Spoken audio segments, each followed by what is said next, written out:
Hello. C.S. Lewis was always insistent that the Narnia stories are not allegories, but there are echoes and parallels, and what his friend Tolkien called applicability. You can often apply parts of the stories in a Christian way to our world.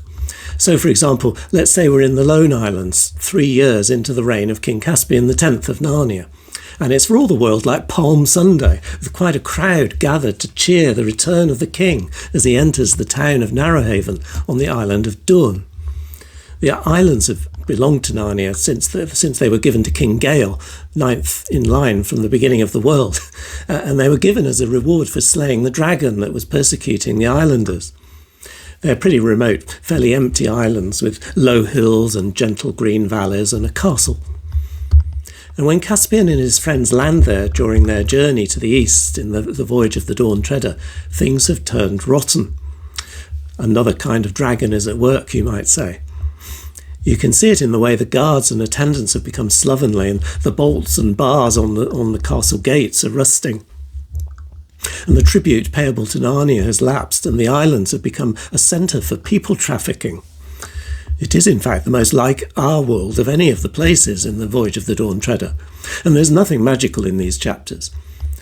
For a while, King Caspian becomes a slave too, perhaps in a way as Christ came incognito into our own world and put himself in submission to humankind for a while. When the king returns at Narrowhaven, there's cheering and shouting and bells and banners and trumpets and sunshine and sparkling armour and faces set in a joyful sternness and later feasting. It's like in that hideous strength when Jove himself descends on the manor house at St. Anne's.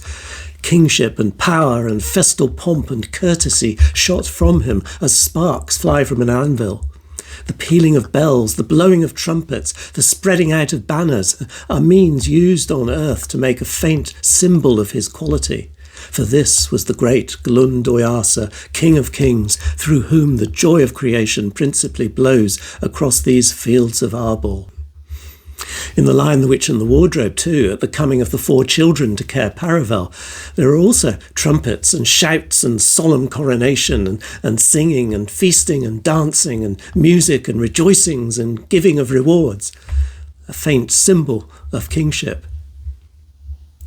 Back in the Voyage of the Dawn Treader, once inside Governor Gumpus's hall, Caspian commands Bern and Drinian to upturn the governor's table, scattering his accounts and regulations and letters, and it's pretty much like Jesus upending the trestles of the money changers in the temple in Jerusalem.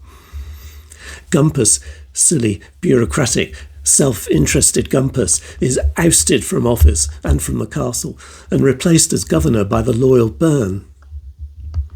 And then comes the release of the prisoners, deliverance to the captives, as Jesus had promised at the beginning of his ministry. All the Galmean and Terebinthian slaves held by that grotesque gang leader Pug freed by Caspian. And all this is done with only 30 of Caspian's men and a few of Bern's, and not a drop of blood spilt. And that reminds me of Gideon in the Old Testament, defeating a vast army with only 300 men. There's great feasting that night in the castle to celebrate the righting of wrongs, the restoration of justice and the righteousness, the return of the king and freedom for the trafficked.